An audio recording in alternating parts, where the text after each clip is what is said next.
J'ai commencé dans le syndicalisme tout à fait par hasard. J'avais pour fâcheuse habitude de défendre les gens avant de me syndiquer. Et puis je les ai tellement défendus qu'un jour je me suis retrouvé sur la sellette et là j'ai été approché par FO. J'ai toujours pensé que le contrat de travail individuel n'avait aucune valeur puisqu'on est face à un patron qui est beaucoup plus puissant que nous si on ne s'unit pas. Et le syndicat, ça sert justement à s'unir, à se rassembler. Je suis arrivé aussi par hasard. On arrive souvent quand on a un problème en fait. Dès qu'on a un problème, et c'est là on s'aperçoit qu'il y a des syndicats. J'étais cadre dans une grande entreprise et quand je me suis rendu compte de ce qui s'y passait, et quand on commence un petit peu à regarder vraiment hors des discours officiels, je me suis dit bon, je finis ma carrière comme ça, ou un jour je me regarde dans la glace.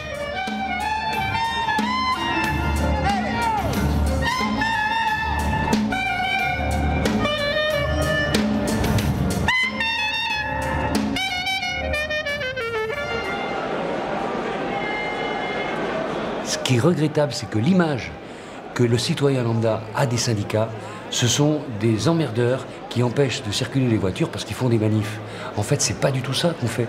On essaye de faire avancer les choses, d'acquérir de nouveaux droits pour les salariés, pour que la vie soit plus belle pour eux.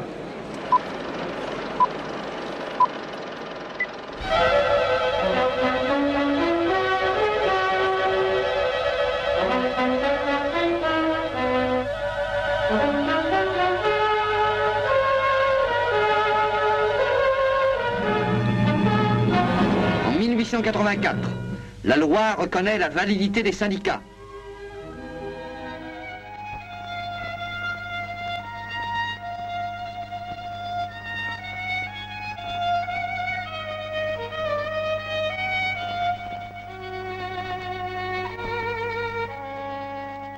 Nos frères ouvriers travaillent plus activement que nous à l'amélioration de leur situation. Avons-nous moins besoin qu'eux d'émancipation et d'affranchissement ? Employés et ouvriers ont compris que leurs intérêts sont identiques, qu'ils doivent combiner leurs efforts dans une action commune. Aussi sont-ils unanimes à réclamer aujourd'hui pour notre corporation le bénéfice de toutes les lois faites ou à faire en faveur du travail. Employés, sortez de cet isolement et venez vous grouper autour de la chambre syndicale. Le 15 juillet 1893, c'est le congrès fondateur de la Fédération nationale des employés.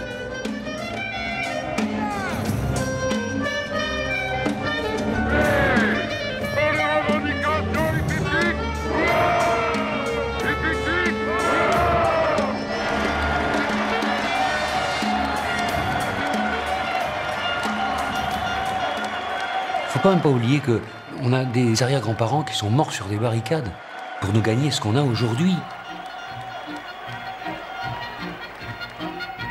Depuis 120 ans, la Fédération des employés et cadres a réalisé pour vous le repos hebdomadaire. Considérant que, au point de vue physique, le confinement hebdomadaire des employés dans les ateliers, magasins ou bureaux les met dans l'obligation d'aller respirer périodiquement loin des villes l'air pur dont ils sont privés toute la semaine. Considérant que la privation du repos entraîne une dégénérescence tant physique que morale, en empêchant la pratique de la vie sociale et intellectuelle, le Congrès émet le vœu qu'une loi soit votée en faveur du repos hebdomadaire. Août 1897, 4e Congrès national des employés.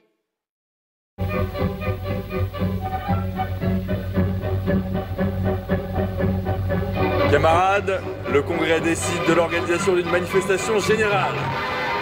Il faut créer le mouvement général de tous les travailleurs. Il faut s'unir entre syndicats pour peser sur les pouvoirs publics de toute la puissance du nombre. Relevons la condition de l'employé. Unifions l'action prolétarienne. Fusion, disparition des classes. Égalité, égalité avec les autres salariés.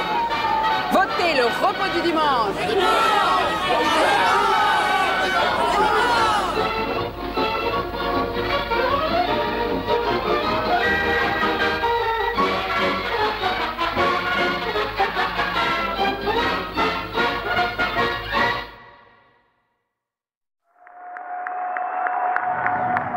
Le livre 2 du Code du travail déclare, article 31, il est interdit d'occuper plus de 6 jours par semaine un même ouvrier ou employé. Article 32, le repos hebdomadaire doit avoir une durée minima de 24 heures consécutives. Article 33, le repos hebdomadaire doit être fixé le dimanche.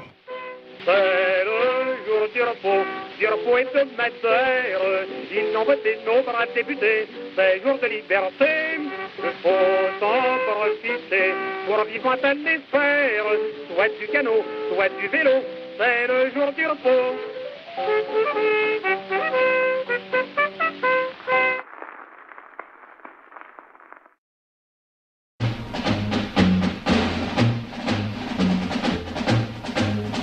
Il semble qu'il y ait un consensus pour ébranler un peu plus encore la notion si longtemps sacro-sainte du repos hebdomadaire le dimanche. Le repos obligatoire du dimanche se fendille chaque week-end.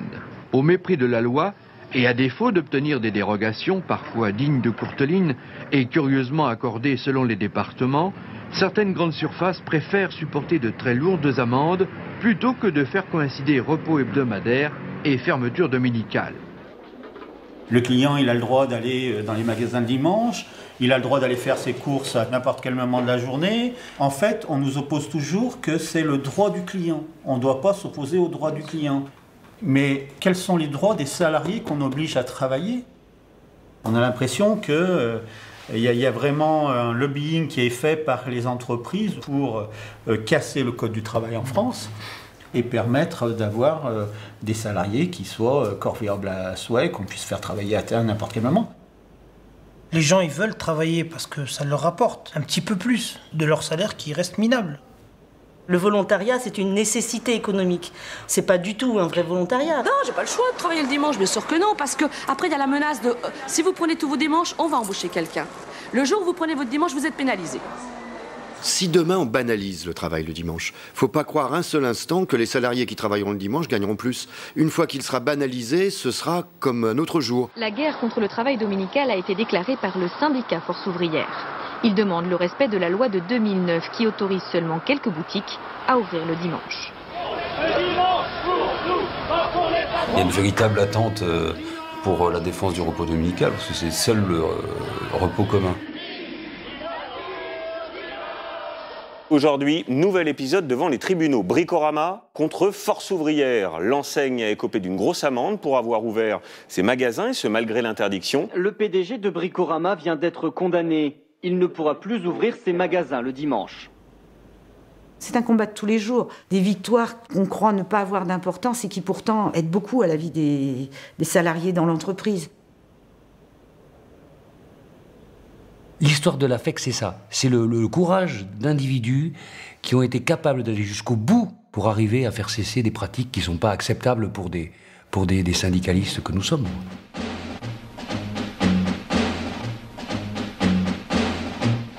Les militants de la Fédération des employés et cadres sont à l'origine des conquêtes ouvrières telles que la sécurité sociale.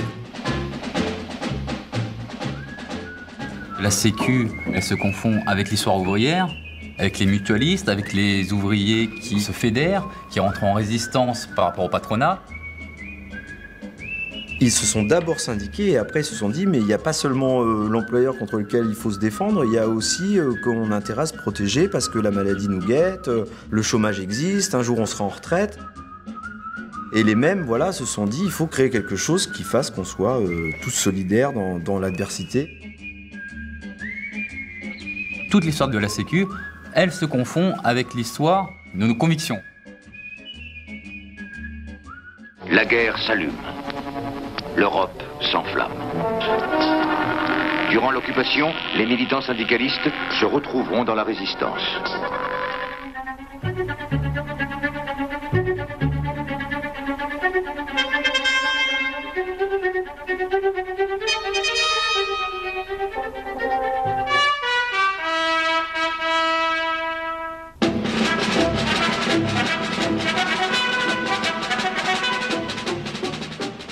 Le Conseil national de la résistance avait dans son programme prévu qu'un tel plan devrait être mis en œuvre. Ce plan a été une œuvre collective.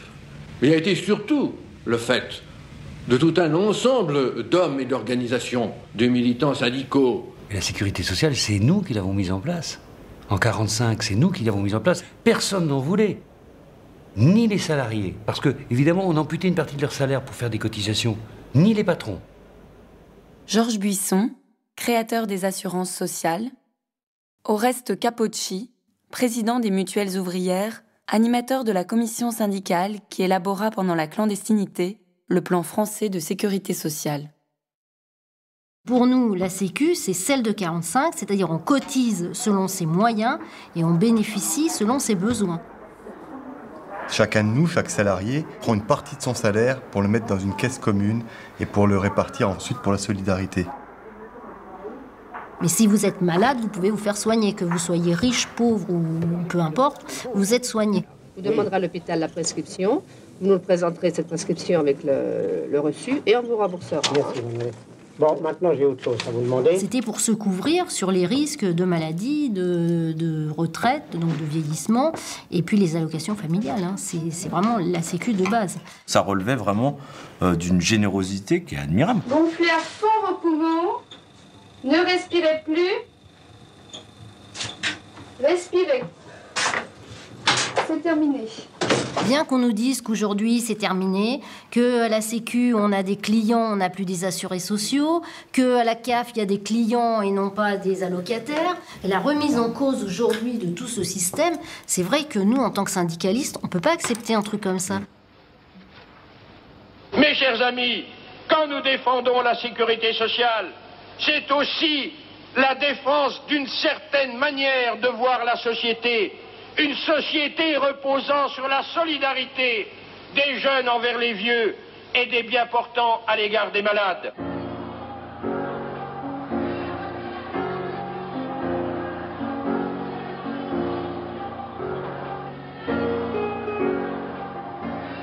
Les organisations syndicales sont méfiantes, elles craignent visiblement que la réforme mette en danger les acquis de la protection sociale et aggrave les inégalités.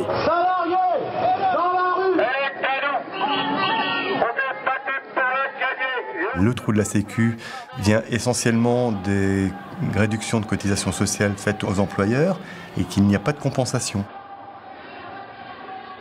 Pour le responsable du syndicat en charge de l'assurance maladie, l'approche purement comptable du renflouement de la Sécu est absurde. Quand vous serez vous soigné en fin d'année, il n'y aura plus de sous, alors on ne vous soigne plus. Qu'est-ce que c'est que cette histoire? C'est l'inverse de la sécurité sociale.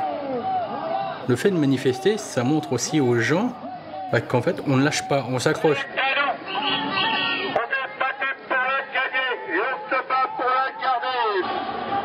Maintenant, le jour où on perdra la sécurité sociale, je crois qu'on perdra un acquis que le monde entier nous enviait. Il faut vraiment se battre pour la garder, cette sécu. C'est aux salariés de se prendre en main et d'aller revendiquer. Et il y a le syndicalisme pour ça. Donc la Sécu et le syndicalisme sont une réponse conjointe. Et ça, c'est véritablement crucial en ce moment. Depuis 120 ans, la Fédération des employés et cadres se bat pour l'égalité des salaires féminins et masculins. Le thème de notre émission d'aujourd'hui, c'est l'égalité professionnelle des hommes et des femmes. Le traité de Rome, dans son article 119, prévoit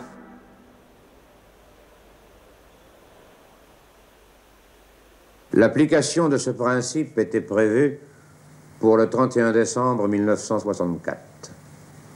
Nous sommes en 1967 et à travail égal, salaire égal, reste encore très souvent une revendication. Près de 30 ans après la loi Roudy, 10 ans après la loi Génisson, 5 ans après la loi du 23 mars 2006, les femmes gagnent aujourd'hui encore entre 25 et 27% de moins que leurs homologues masculins. Cela vient d'être dit et redit. Il devrait y avoir interdiction absolue de créer une discrimination. Et les outils existent dans le Code du travail, il suffit de faire respecter le Code du travail. On arrive à des accords qui sont des coquilles vides. On nous dit oh ben, on va faire un projet sur 3 ans et on va tendre à réduire l'écart de 2%. Qu'est-ce que c'est cet accord? C'est pas un accord. Le Code du travail exige à travail égal, salaire égal. Exigeons travail égal, salaire égal. Moi, je regrette, c'est pas à négocier, c'est à appliquer. Qu'est-ce qui se passe? Pourquoi les femmes souffrent-elles de discrimination? Pourquoi ne les paye-t-on pas aussi bien que les hommes? Enfin, il devrait quand même y avoir des raisons profondes. Je préférerais des hommes. Pour quelle raison? Au point de vue stabilité. Vous voyez, parmi les hommes que nous avons, c'est très rare quand il y a une défection, c'est très rare quand il y a une heure d'absence. Alors que les femmes, c'est pas pareil. La femme a un problème. Le mari est malade, c'est la femme qui manque. Le gosse est malade, c'est la femme qui manque. Il y a moins de stabilité. Leur diplôme est le même, mais surprise, pas leur rémunération, 200 € de moins que son collègue, près de 10% d'écart. Je suis voir le directeur de l'agence en lui demandant pourquoi. Et là, il est tombé des nues, il me dit « Mais voyons, bienvenue dans la vie active, vous allez partir en congé maternité comme toutes les femmes, voilà, va falloir vous remplacer, ça coûte cher, et ben, pour compenser ce coût, vos salaires sont moindres. » La journée terminée, les jeunes mamans rentrent chez elles. 6h du soir, au carrefour Chaussée-d'Antin.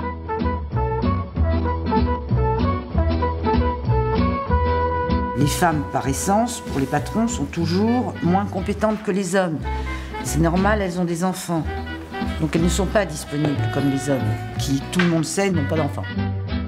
La paternité, c'est pas égal à la maternité.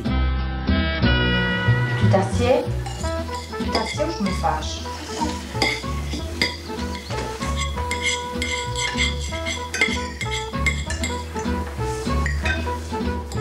Bon, on me l'a fait, hein. Ah, vous avez eu un enfant, dommage, on vous aurait bien vu cadre. Bah tiens, voyons, t'as qu'à croire. Donc tu choisis ton gosse ou un salaire. Pour notre père, nous avons considéré que c'était du racisme qu'on faisait envers les femmes. Moi, je disais toujours aux hommes, c'est de la ségrégation, nous sommes les Noirs américains. Vous ne voulez pas reconnaître que la femme peut avoir la même valeur que l'homme. C'est toujours, ou presque toujours, dans les seconds rôles que les femmes se trouvent cantonnées. Nous, on s'aperçoit chez nous, chez Bricorama, que la femme est toujours cantonnée en fait au même poste, c'est-à-dire filière caisse.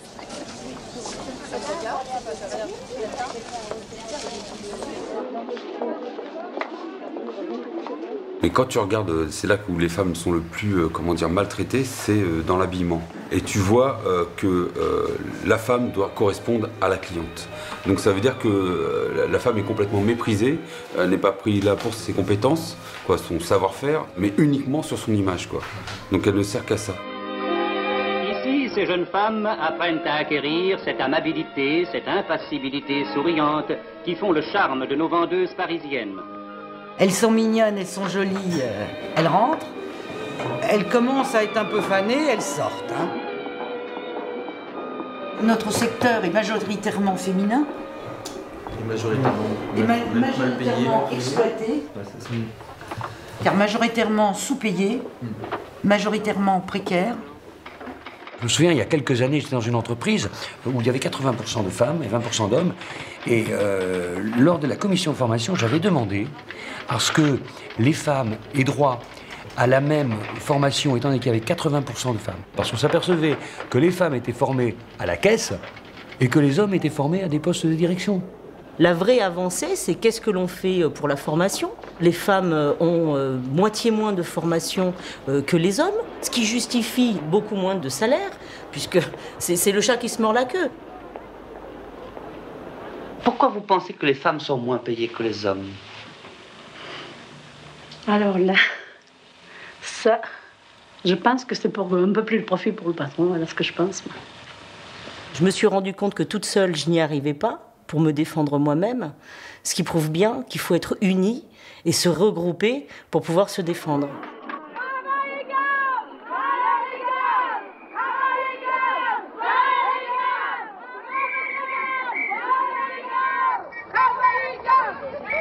Et là, on se dit, mais finalement, on a des moyens de se défendre, on a de la liberté, autant l'utiliser.